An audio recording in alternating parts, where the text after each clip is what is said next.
My editor, Claire Pringle, was again a film school grad, not my year, but a recommendation when my first choice wasn't available, his career taking off in fine fashion as it was. Claire lived a long way away from me in the country well south of London, so the trip there was a trek. She was also married to a chap who'd been the spark on my first feature film, Offending Angels, but had since graduated to become a fully fledged cinematographer. Small world. Claire had a very good Avid setup in her home office and had already made a good rough assembly from the script by the time I rocked up. The first problem with it was my film really didn't begin soon enough. I had a whole subplot using a completely separate actor who turned up, executed a funny episode, but then disappeared really early on. I tried to make it work, loving both actor and scene as I did, but the movie was already running horribly long. After a while, we left it to tackle the rest of the film, pulling it all into focus, shaving minutes, chunks here and there. But of course, eventually we had to go back and face the elephant in the room. I'm pretty good at editing in camera. In the 2 features that I've made, and indeed 2 feature-length documentaries, there really hasn't been a lot of spare left over. I can't abide waste.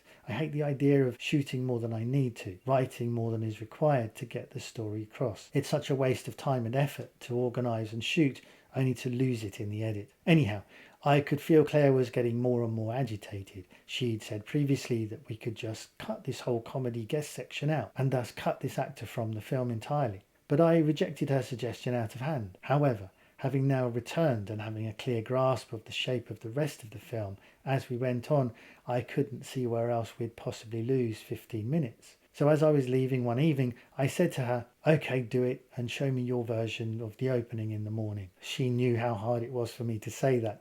Sensitive and gracious enough to say nothing, she merely nodded and I left. The actor in question was a great mate, and he'd really done something special with that scene, written specifically for him, bringing a comic lightness to hopefully balance the piece overall. I didn't give up the set easily. But you see, this is why I'll forever like having an editor by my side, and not wish to edit alone what I've shot, because having that extra pair of eyes, that extra movie brain, trained specifically to pull a story together and make it work, but without any of the baggage, those tawdry attachments to actors, to the screenplay, toiled across countless hours to performances directed and honed. Editors have an ability, far more than I, to sort out the wheat from the chaff and get on with the story.